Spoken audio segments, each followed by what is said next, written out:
여러분 안녕. 자, 오늘은 청동기와 철기에 대해서 수업을 한번 해보도록 하겠습니다. 자, 페이지는 30페이지를 펴서 같이 공부를 하시면은 될게요. 여러분들 여기 화면에 교과서가 없어도 여러분들 교과서는 30페이지, 31페이지, 그 다음에 1페이지, 그 다음에 36페이지 이렇게 진도를 나가도록 하겠습니다. 자, 일단 청동기를 한번 보도록 합시다. 청동기는 이제 기원전 1000년경 전부터 생겨난다라고 합니다. 기원전 1000년 전 전부터 시작을 한다고 하는데요. 자, 청동기는 자, 먹거리가요. 신석기와 굉장히 다른 점이 있다면 벼농사를 짓습니다. 그래서 우리가 뭘 먹기 시작하냐면 쌀을 드디어 먹기 시작해요. 자, 그리고 쌀을 먹고 잠은 똑같은데 움집에 역시 살아요. 신석기에도 움집에 살았듯이 청동기에도 움집을 사는데, 만약에 신석기랑 다른 게 하나도 없다면 제가 굳이 여기 수업에서 언급할 이유가 없겠죠. 그러면 신석기의 움집과 청동기의 움집이 좀 다른 점이 있다는 겁니다. 그럼 뭐가 다를까? 봤더니 이제 집을 짓는 장소가 좀 달라요. 자, 어떻게 다르냐면 신석기는요, 여러분들 기억이 날지 모르겠지만 주로 강가나 바다 근처에 집을 짓고요. 집을 만들 때 여기가 지상이라면은 이렇게 땅을 파서 반지하 형태로 집을 짓고요. 그 다음에 여기 가운데다가 화덕을 만든다라고 이야기를 했었습니다. 기억나시죠? 여기에 창고가 이렇게 있고요. 자, 요런 모양이라면 청동기의 집은요, 똑같은 움집이긴 하지만 약간 구릉지대로 올라가서 집을 짓습니다. 여기가 강이라든가 바닷가라면요, 약간 이제 위에다가 집을 짓는 거예요. 위에다가. 그래서 구릉이라든가 이제 뭐 산지에다가 집을 짓고요.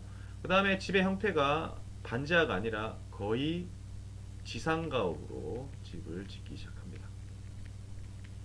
그리고 마지막으로 가장 중요한 게 화덕의 위치가 가운데가 아니라 이렇게 가게 되는 겁니다. 사이드로 가게 되면서 여러분들 혹시 뭐 유럽이라든가 이런 화덕이 있는 집 가보셨어요? 여러분들 아파트는 뭐 보일러니까 잘 없겠지만 화덕 같은 데 가면은 화덕의 주로 위치가 보통 아파트가 이렇게 있다라고 하면은 화덕이 가운데 있어요, 사이드에 있어요. 보통은 여기 이렇게 화덕이 있죠. 그래서 열을 이렇게 전달을 하게 되는데 신석기 때는 여기에 만들었어요. 왜냐면 가장 가운데 있어야 열 효율이 이렇게 좋으니까요. 이렇게 가운데 만들었지만 요게 집의 인테리어상 굉장히 불편했겠죠. 요 가운데다가 불을 놨다고 생각을 해보세요. 자다가 잠꼬대 심하면은 타 죽어요. 그죠? 무슨 냄새지? 내 살이 타고 있네? 뭐 이럴 거 아닙니까? 근데 요게 요 사이드로 이제 구석탱이에 이렇게 화덕을 놨다라는 건 뭘 의미하냐? 이제는 집을 지을 때 있어서 열을 보관하는 능력이, 열을 효율성이죠. 열을 보관하는 효율성이 좋아졌다. 이건 뭡니까? 집을 만드는 이 움집, 같은 움집이지만 청동기로 갈수록 집의 기술이 좋아졌다라는 것을 우리는 간접적으로 추측할 수가 있어요. 자, 그리고 집의 위치가 신석기 때는 강가나 바다였다가 청동기 때 올라갔죠? 여러분들, 집을 지을 때 위에다 짓는 게 편해요? 밑에다 짓는 게 편해요? 아무래도 뭐 밑에다 짓는 게 편하겠죠? 근데 얘네들이 왜 위에다 이제 지었을까요? 생각을 한번 해보세요. 여러분들 강가나 바다 근처에 집이 없는 이유가 뭘까요? 그렇죠. 우리나라 같은 경우에는 특히 비가 여름에 많이 내리기 때문에 특히 집중호우가 내린단 말이에요. 그럼 홍수가 한번 나면은 다 멀받아 되는 겁니다. 그죠? 다 알죠? 자, 그래서 많은 사람들이 우리나라 같은 경우에 특히 강가나 바다 근처보다는 산 지역에다가 집을 짓고 사는 거, 이거는 생존의 문제예요. 근데 여러분들, 신석기 때는 왜 사람들이 그럼 강가에 지었어요?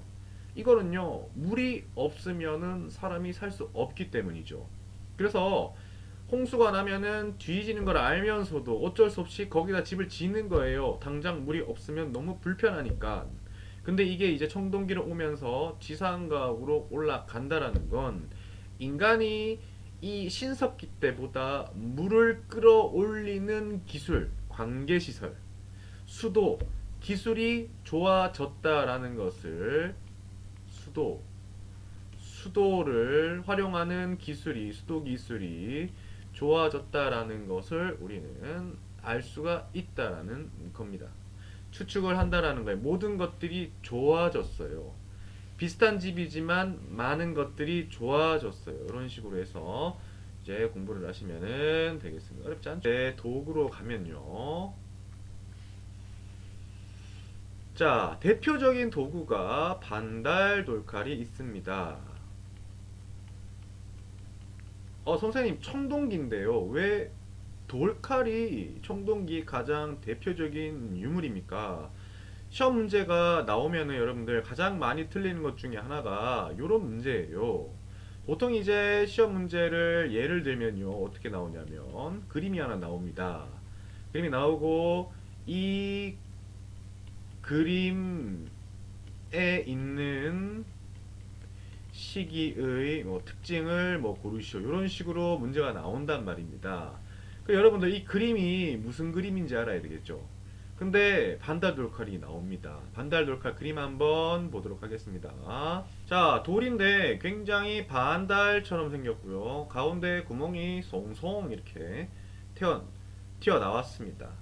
자, 요거는 그러면 뭐 하는 물건일까요? 자, 칼이기 때문에 칼을 가지고 뭘 잘랐겠죠? 그렇죠. 그래서 보통 이삭을 이제 잘랐다는 것을 우리는 알 수가 있어요. 이삭을 자르는데 요 동그라미 안에다가는 뭘 집어넣냐 라고 한다면은 이제 지푸라기를 연결을 하는 겁니다. 그래, 지푸라기를 이렇게 연결을 해가지고 구멍에 넣어서 잡아가지고 이렇게 베는 겁니다. 이런 식으로 해서 도구를 활용해서 이삭을 벨 만큼 굉장히 이삭의 양이 많아졌다. 손으로 뜯는 것보다 이제는 도구로 뜯어야 할 만큼 생산량이 많아졌다라는 사실을 알 수 있겠고요. 주로 어떤 농작물을 뱄을까요? 그렇죠, 여러분들. 쌀을 많이 베었겠죠? 청동기 때는 쌀 농사가 최초로 시작된다라는 사실을 알아두시길 바라겠습니다. 자, 그 다음에 또 어떤 문화재들이 기다리고 있는지 한번 바라보도록 합시다. 자, 두 번째 문화재는 민무늬 토기입니다. 민무늬 토기. 자, 이거는요, 주로 우리가 공부를 하실 때 민무늬 토기는 청동기 대표적인 토기고요. 주로 이제 뭐랑 비교가 많이 되면요, 빗살무늬 토기랑 비교를 많이 하게 됩니다. 그래서 청동기 시대의 대표적인 토기다라는 사실을 알 수 있어요. 여러분들, 빗살무늬 토기 안 까먹었죠? 어떻게 생겼죠? 한다면 이렇게 V 모양으로 돼 있고 빗살이 되어 있어요. 이런 식으로. 그래서 땅에다가 이렇게 박아서 사용한다라고 말씀드렸죠. 그래서 주로 이제 사는 지역이 강이나 바다였다라고 이야기를 했는데, 어랍쇼. 청동기 보니까 어때요? 바닥이 평평하죠? 이제는 굳이 박아 놓을 필요가 없다. 그러면 딱딱한 땅에서도 충분히 잘 활용해서 사용할 수가 있어요. 라는 것을 알 수가 있습니다. 자, 이 민무늬 토기에서 한층 더 업그레이드가 된 게 여러분들 별표 치고 꼭 알아두시기를 바라겠습니다. 미송리식 토기입니다. 요것도 한번 그림 한번 보도록 합시다. 자, 미속립식 토기입니다. 여러분들 이 토기는 보면은 야 얘는 진짜 굉장히 세련됐구나 라는 사실을 알 수가 있어요. 보시면 여기다 만약에 술을 넣는다고 했을 때 구멍이 넓기 때문에 여러분들 넣기도 굉장히 편했겠고, 그 다음에 뭐가 있습니까? 그렇죠, 이렇게 손잡이가 있다는 실용적인 실용성을 갖고 있음을 알 수 있겠고요.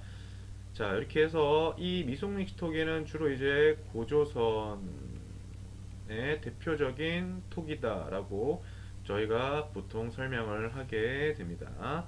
자, 그 다음에 청동기의 또 대표적인 문화재는 또 뭐가 있냐면, 이게 반달돌칼 첫 번째, 민무늬 토기 두 번째, 세 번째가 뭐가 있냐면요. 자, 무덤입니다. 요거는 별표 5개 지겠습니다. 자, 무슨 무덤이냐라고 보면요, 고인돌입니다. 여러분들 요새 그 고인돌이라는 단어보다 여러분들 잘 알고 있는 단어가 고인물, 이런 단어 잘 알죠? 나이 엄청 오래된 게임인데 소수의 거의 장인급들이 모여서 게임을 하는 그런 상태를 이제 말하는 건데, 여기서 말하는 고인돌은요, 그림을 잠깐 같이 보면서 설명을 하도록 합시다.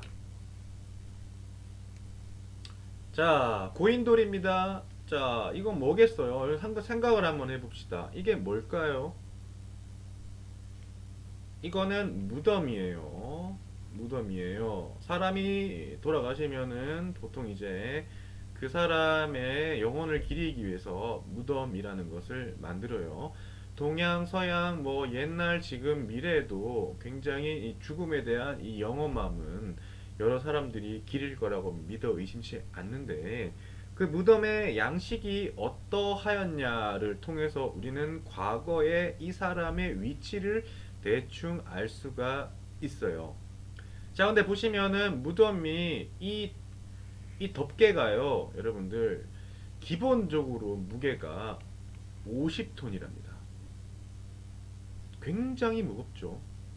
그죠? 사람 한 명이 100kg 들기도 힘든데 이 50톤을 들었다는 거는 엄청나게 많은 사람들이 이 죽은 사람을 기리기 위해서 만들었다라는 겁니다. 이게 뭘 의미하는 걸까요?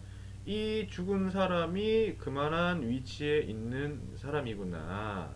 그래서 이 사람을, 이 고인돌을 통해서 우리는 이 시대에 뭐가 있었다라는 것을 느낄 수 있냐면요, 계급이 생겼다라는 것을 알 수가 있어요. 그래서 별표가 3개짜리가 되는 겁니다.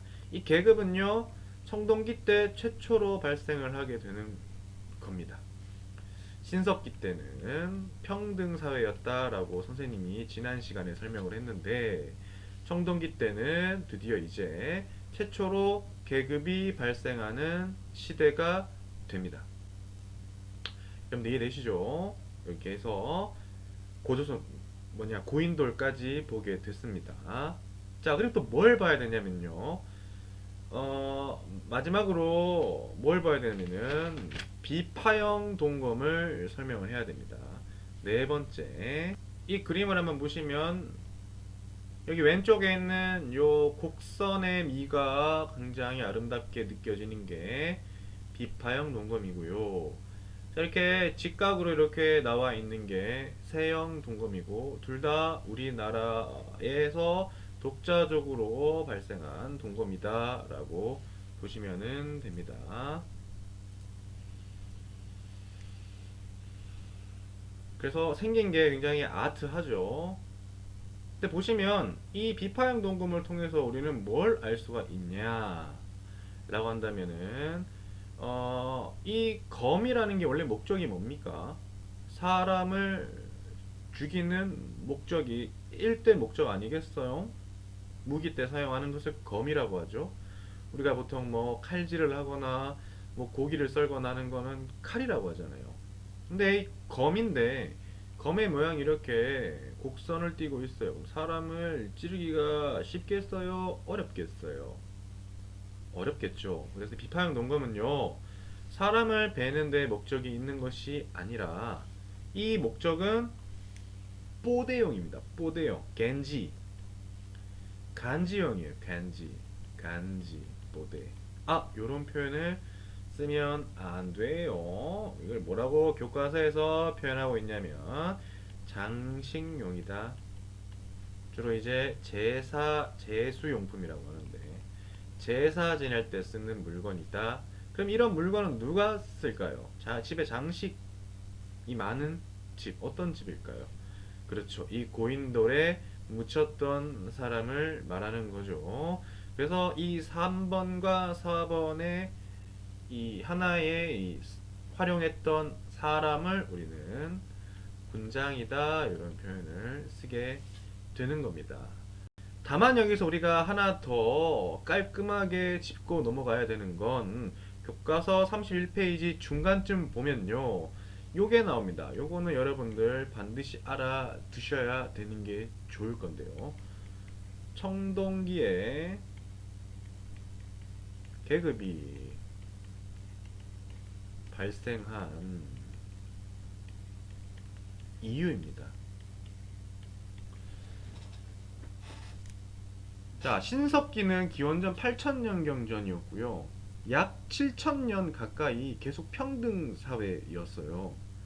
근데 청동기로 변하면서 계급이 발생을 합니다. 자, 계급이 발생을 했다라는 건 이 인간과 인간이요. 뭘 했다는 겁니까? 인간과 인간이 싸웠다라는 거고 승자와 패자가 갈라지게 되는 것을 의미합니다. 승자는 군장이라는 칭호를 갖게 되고요. 패자는 뭐 노비가 되겠죠. 이 얼마나 아름다워요. 굉장히 잔인합니까? 굉장히 잔인하죠. 자, 이런 것들이 발생한 이유가 뭐냐면은 요 1번 때문입니다. 1번. 쌀의 생산량이 높아져서입니다.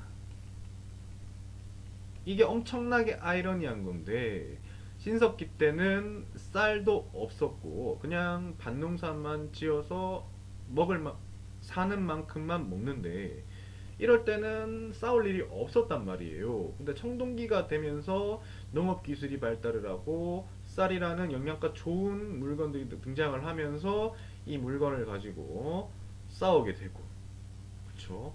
싸우게 되고 높아져서 사유재산이라는 게 생기게 되고요. 이걸 통해서 다툼이 일어나게 됩니다.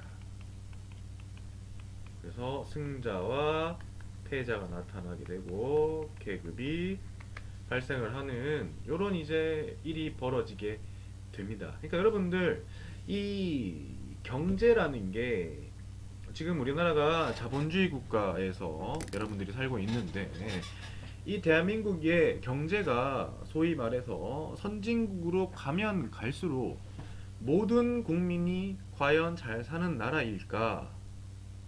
라는 생각을 여러분들이 할 때 과거 우리는 신석기와 청동기의 요 차이점을 통해서 그 사실은 아닐 수 있구나. 못 사는 사람과 잘 사는 사람이 이렇게 갈라질 수가 있구나라는 것을 추측할 수 있어야 합니다. 자, 철기 시대에 대해서 한번 간단하게 보도록 합시다. 점점 요 앞에 선생님이 붙이는 소제목의 숫자가 줄어들죠. 그렇다는 건 뭘 의미하냐면 신석기, 구석기와 신석기는 너무 많이 다른데 신석기와 청동기는 다르긴 하지만 다른 것보다는 기존에 같은 게 많아졌고 사실상 청동기와 철기는 그렇게 많이 달라진 면이 없다라는 것을 좀 알면은 되겠습니다. 자, 일단은 도구 사용에서 가장 중요한 거는 드디어 철이 등장을 한다는 거죠. 네, 철이 등장을 합니다. 이 철은요, 여러분들 굉장한 의미를 갖고 있는데 이걸 통해서 이제 농기구를 사용하기도 하고요, 무기로 활용을 하게 되기도 합니다.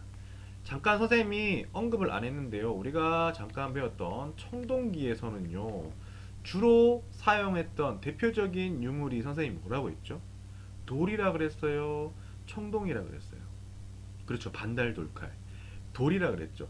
얘네들은 주로 이제 농사를 짓거나 전쟁을 할 때요.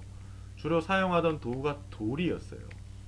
근데 철기 시대에 들어서면은 농기구도 철로 만들고 무기도 철로 만들게 되는 겁니다. 여러분들 상식적으로 생각을 해봐도 효율성 면에서 굉장히 뛰어났겠죠. 그래서 농업 생산량이 증가하게 되고요. 전쟁의 규모는 어떻게 될까요? 전쟁의 규모는 굉장히 커지게 되는 겁니다. 그래서 여러분들, 그럼 이제 이 싸움의 크기가 커지면 커질수록 승리한 사람이 얻을 수 있는 물건을 전리품이라고 하는데 주로 영토가 되겠죠? 이 영토의 크기가 점점 커지는 겁니다. 그럼 나중에 이 군장이 청동기의 대표적인 계급 짱이었던 군장이 나중에는 뭐가 될까요? 왕이 되겠죠. 그리고 얘네가 다스리는 것을 우리는 뭐라고 부르냐면 국가라고 이야기를 하게 되는 겁니다. 그래서 우리가 철기 시대에 들어서면 본격적인 국가다라고 이야기를 하는데 그 국가를 말하는 가장 첫 번째 이유가 요 철이 등장하면서 농기구가 철로 만들어지면서 생산량이 업이 되고요. 그 다음에 무기가 철로 만들어지면서 전쟁의 규모도 커지게 되고 이런 식으로 해서 싸움의 규모가 커지면서 차지할 수 있는 영토의 크기가 커지고 그걸 가지고 우리는 이제 국가라고 불렀다라고 보시면은 됩니다. 자, 근데 말입니다. 요 무덤을 좀 보시는데, 선생님 그러면은 군장에서 왕으로 바뀌었으니까 무덤의 크기가 좀 더 커졌겠죠? 라고 하면서 엄청 화려하고 큰 무덤을 여러분들이 생각할 수 있는데 안타깝게도 철기 시대에 등장하는 대표적인 무덤은 그렇게 뛰어나 보이지는 않아요. 그래서 첫 번 등장하는 무덤이 널무덤이고요. 두 번째 등장하는 무덤이 동무덤입니다. 자, 그러면 널무덤부터 한번 보도록 합시다. 이 그림을 보시면 여기에 이제 나무 판때기가 있어요. 그러니까 땅을 파서 나무에 넣어서 다시 땅에다 묻는 이런 것들을 이제 널무덤이라고 합니다. 이런 무덤은 우리가 흔히 볼 수 있는 굉장히 기본적인 무덤이죠. 널 묻어버리겠어. 예. 널무덤입니다. 자, 그래서 요거는 여러분들 시험에 뭐 내겠어요? 이렇게 평범한 건 안 내겠죠. 대표적으로 가장 많이 나오는 무덤이 그럼 이 동무덤이 되겠습니다. 동무덤을 한번 보도록 합시다. 자, 동무덤입니다. 이 동무덤은요, 교과서에 나와 있는 무덤보다 좀 더 이쁘게 생긴 거를 제가 갖고 왔는데, 항아리, 독일, 한문이요, 항아리 독자예요. 그래서 뭐 이렇게 항아리처럼 생긴 이 독에다가 이 시신을 넣어서 보관을 하는 그런 형태를 이제 무덤이라고 이야기를 합니다. 대표적인 철기 시대의 무덤이다라는 사실을 언급을 했습니다. 시험에 굉장히 자주 나오는 거기 때문에 우리가 청동기의 대표적인 이 고인돌과 같이 연결시켜서 공부를 하시면은 어떨까 그런 생각이 듭니다. 자, 그 다음에 우리가 이제 뭐가 등장을 하냐면 이제 초기 철기 시대가 등장을 합니다. 초기 철기 시대가 등장을 하고 다른 말로는 우리가 후기 청동기 시대라고도 이야기를 합니다. 자, 이게 무슨 말이냐면 여러분 이런 말 들어봤죠? 우리나라는 사계절이 있는데 봄, 여름, 가을, 겨울 네 가지 사계절이 있습니다. 자, 근데 말입니다. 지금 날씨가 어때요, 여러분? 겨울도 아닌 것이 봄도 아닌 것이 날씨가 좀 이상하죠? 요걸 우리는 초봄이라고도 하고, 그죠? 그 다음에 늦은 겨울이라고 이야기할 수도 있습니다. 그쵸? 요걸 이제 시대 구분에 있어서 명확하게 떨어지지 않는 부분을 여러분들 보통 이제 앞에다가 뭐 후기라는 단어를 붙이기도 하고 초라는 단어를 붙이기도 하는데 이 초기 철기 시대와 후기 청동기 시대는 교과서엔 없지만 제가 언급하는 이유가 있습니다. 이때 뭐가 등장을 하려면 이것도 여러분들 교과서에 찾아서 별표를 치세요. 어디 치냐면요. 세영동검을 찾습니다. 세영동검에 이제 이때를 우리는 뭐라고 부르냐면 한반도의 독자적인 문화가 등장을 하게 되는 시대입니다. 이때가. 그래서 이 소형동검은요, 우리 고조선에서, 우리나라에서 이 중국식 검을 갖고 와서 리노베이션 합니다. 업그레이드를 해서 우리나라만의 스타일대로 업그레이드를 해서 만든 검이 세형동검입니다. 요거는 굉장히 중요하기 때문에 여러분들 꼭 알아두시기를 바라겠습니다. 세형동검 사진 보여드릴게요. 세형동검 사진입니다. 우리가 아까 전에 봤던 비파형 동검은 곡선이 있는 동검이었다면 세형동검은 이제 일자로 이렇게 된 동검인데 선생님 일자로 됐으니까 이제는 사람을 공격할 수 있는 검이겠네요 라고 물어볼 수 있겠지만 여러분 만약에 시험 문제에 이 세형동검은 전쟁에 사용했다 안 했다 라고 물어보면 뭐라고 답하겠습니까? 우리는 어디서 힌트를 얻어야 되면 여기 동이라는 것에서 힌트를 얻어야 됩니다. 동. 청동이란 뜻이죠. 근데 철기 시대죠. 그쵸? 초기 철기 시대는요, 아까 말했지만 청동기와 철기의 혼재했던 시절이었고 청동으로는 사람을 죽이기가 매우 어렵습니다. 왜냐하면 굉장히 약하기 때문이다. 굉장히 물러요, 생긴 게. 그래서 이걸 통해서 사람을 죽이기는 어려웠다. 이렇게 보시면 되고요. 자, 오늘의 마지막 수업입니다. 자, 그 다음에 마지막으로 꼭 알아야 되는 건 다른 나라와도 이제 교류를 하게 됩니다. 교류를 합니다. 이제 우리나라만이 살 수 있는 것이 아니라 대표적인 그 당시에 선진국 나라가 어디였을까요? 그렇죠. 중국이었겠죠. 그래서 중국과 교류를 한다라는 것을 알 수 있게 되는데 그게 뭐냐면 명도전이라는 것과 그 다음에 붓, 여러분들이 글씨를 쓰는 붓이 등장을 하게 되면서 그때 당시에 중국과 교류를 했음을 알 수 있게 해주는 것을 알 수 있습니다. 그러면 마지막으로 명도전 그림 한번 보겠습니다. 자, 명도전 그림 보니까 카레 모양을 하고 있어요. 좀 잘리긴 했는데 실제로 보면은 진짜 이렇게 카레 모양을 하고 있습니다. 근데 이 글자의 이 도자가요, 칼도자고요. 이 전자가 동전에 의미하는 그 전자입니다. 전이라고 하죠, 전. 그래서 이 명도전은 중국 돈인데 중국 화폐입니다. 카레 모양을 한 중국 화폐입니다. 중국 돈이다. 근데 중국 돈이 우리나라에 있다라는 건 뭘 의미하는 겁니까? 아하, 그때 당시에 중국과 우리나라가 활발하게 교류를 했구나 라는 사실을 알 수 있게 해주는 것입니다. 네, 여러분. 자, 오늘은요, 청동기와 철기에 대해서 수업을 해봤습니다.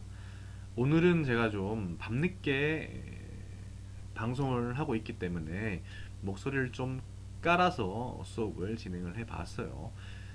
좀 어땠나요? 좀 말을 좀 천천히 하려고 노력을 많이 했는데 앞에는 원래 제 수업 스타일대로 빨리빨리 했다라면은 오늘은 뭔가 심야 라디오 같이 굉장히 천천히 멘트를 날렸죠. 수업 듣다가 졸면 안 됩니다. 음? 음? 네, 그래요. 여러분들 오늘 수업은 여기까지고요. 다음 시간에는 고조선을 가지고 찾아뵙도록 하겠습니다. 여러분 안녕.